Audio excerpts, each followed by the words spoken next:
Well, Joe, it's not just the players and coaches preparing for the big game. The UConn pep bands are ready to make some noise this weekend. Yeah, Channel 3 sports reporter Mark Robbins, he was at band practice last night to meet a group that will be about as close as you can be in the courts in Brooklyn and Stores. And Mark is here now to show us how they'll pull off being in two places at once. Mark.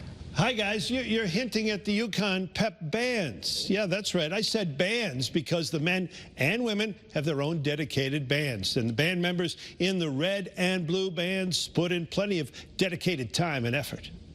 Like players out of the locker room, the stream of musicians into the band room means it's rehearsal time, and there isn't a moment to spare.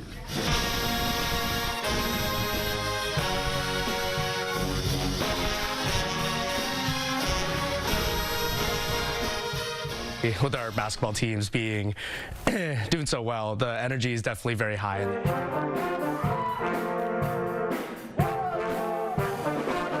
Two bands, equally sculptured, 29 members each under NCAA guidelines. The playlist grows as the season goes. Tournament time, a big time for these kids. If the band's not there, you're gonna notice. Like we are a huge part of the hype with the student section and the crowd. The band is a musical support system for the team. The musicians eager to represent and soak in the experience.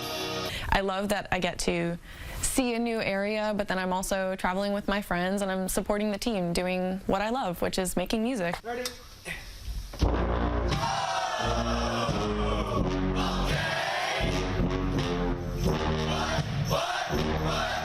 The blue and red bands push each other to reach new heights, to be the best band in the arena that day and the top band in the tournament. We'll challenge them from a musical perspective and say, Group A, sit out and listen to Group B play, and then we'll switch.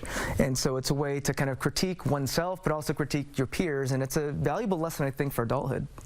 Traveling around the country following UConn basketball, that's a fun and frenetic time. The objective of support must remain in focus. There are a bunch of other elements in play. It's definitely a lot of fun overall, but balancing everything it definitely takes some getting used to. The directors are very conscientious of that. We're students first, and they really put that at the forefront. So trying to navigate 29 different school schedules, 29 academic calendars. Occasionally, as we're faculty, we proctor exams, and so possibly 29 exams on the road. After this practice, the bands will separate and prepare to leave. The band's not breaking up, just dividing and hopefully conquering. All right, so if you're in Brooklyn watching the men this week, you're going to be seeing and listening to the blue band. The red band will be performing at Gamble during the women's tournament. Each band stays with the respective team through the entire tournament. Joe and Aaron, back to you.